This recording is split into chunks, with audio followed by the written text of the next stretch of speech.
8 पे कमीशन को लेकर के बहुत मतलब अभी तक जो है कुछ भी ऐसी सूचनाएं नहीं आ रही हैं और बहुत सारे फेक वीडियो भी चल रहे हैं जिसमें बताया जा रहा है कि 8 पे कमीशन का घोषणा हो चुका है। कमेटी के अध्यक्ष जो है इस रिटायर्ड आईएएस अधिकारी को बना दिया गया है, तो कोई बोल फर्जी रहा है बात है, किसी जज को बना फर्जी दिया बात। गया। इस तरह की खबरें चल रही हैं मीडिया में, लोकल मीडिया में, सोशल मीडिया में चल रहा है। तो आखिर क्या कब तक मतलब आप अंतिम डेडलाइन जो है 30 सितंबर को दिए थे कि अगर 30 सितंबर से पहले जो है पे कमीशन का गठन हो जाना चाहिए, मतलब आपको उम्मीद था कि हो बिल्कुल, जाएगा। अगर नहीं बिल्कुल। हुआ तो हम दिल्ली में जो है आंदोलन करेंगे। तो आपका आंदोलन तो 9 नवंबर को दिल्ली में हो रहा है। लेकिन क्या अभी कुछ सोर्सेस मिल रहे हैं कि 8 पे कमीशन की बहाली कब तक हो पाएगी और सरकार क्यों लेट कर रही है? मेरा यहाँ पर जवाब की बजाय एक छोटा-सा सवाल है चंदन जी।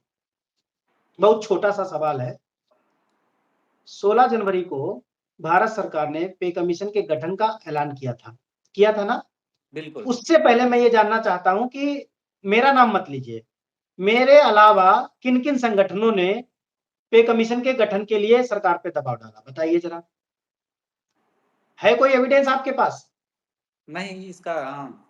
अगर हो तो बताइए। 15 जनवरी को मैं मनी 9 पर लाइव था, आप देख सकते हैं।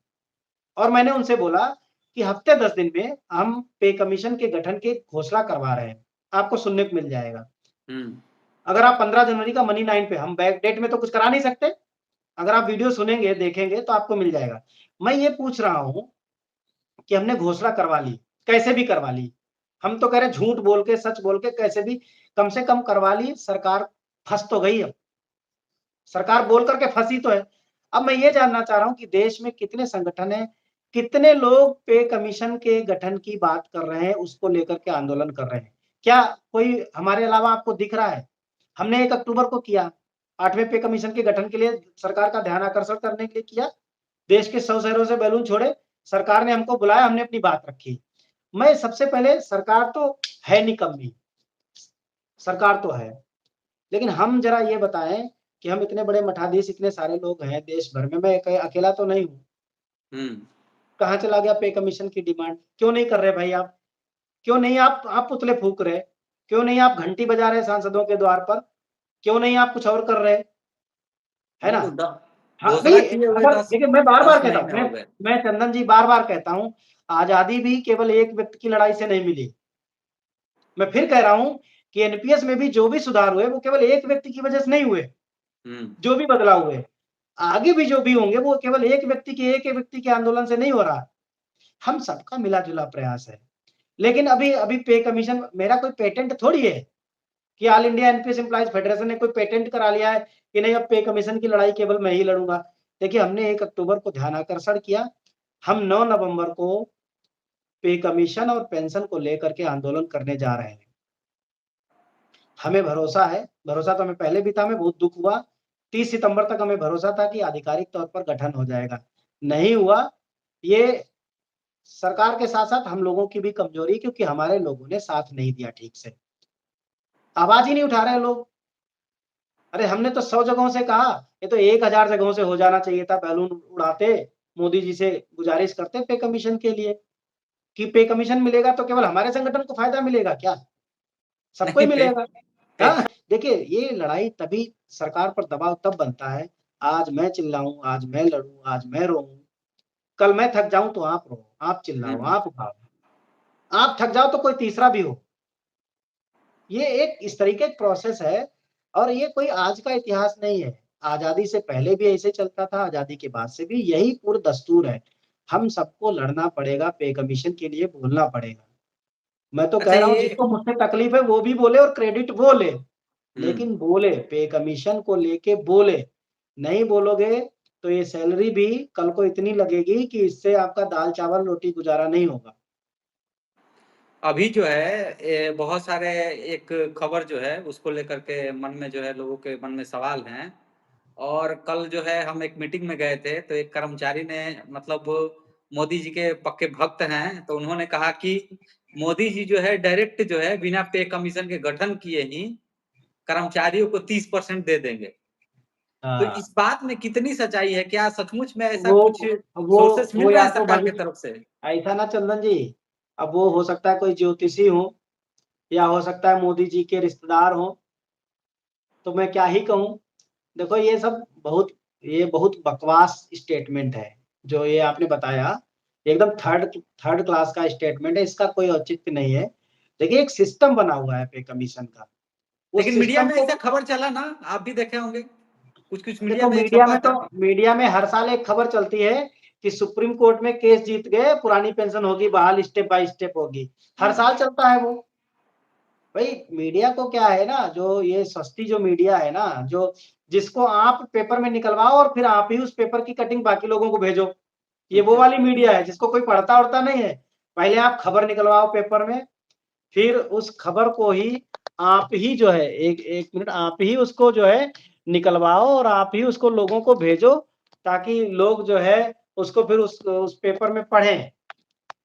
समझ गए?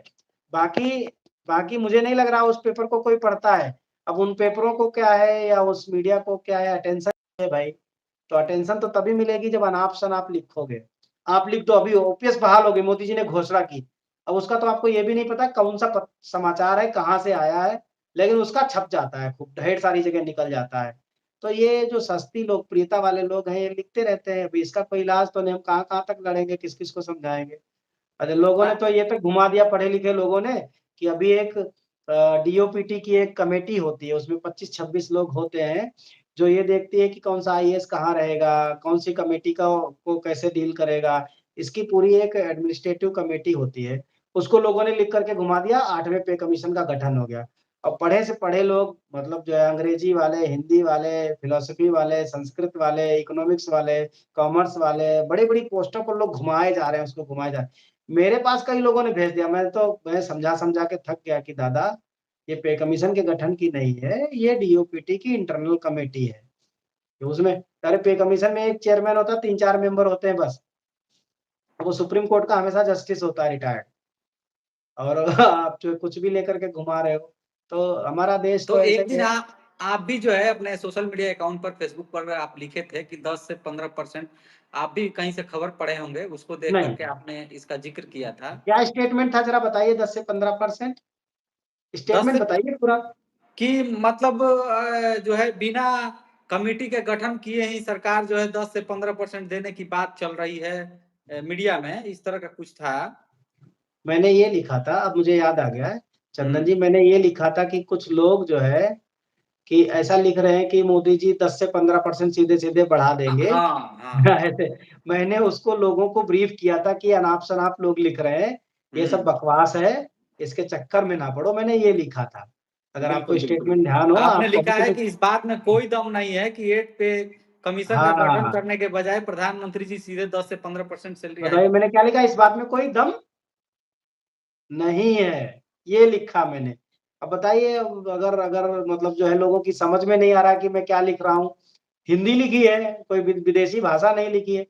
मैंने ये लिखा इस बात में कोई दम नहीं है कि प्रधानमंत्री जी सीधे आकर के 10 से हुँ। 15% बढ़ा देंगे। अब वो भी लोगों की समझ में नहीं आ रहा, उस पे लोग कमेंट कर रहे हैं, ये देखो 10 से 15% पे ही आ गए। अरे भाई अपना इलाज करा लो यार, तुम्हें पढ़ना नहीं आता तुम नौकरी में कैसे आ गए? है ना? हुँ।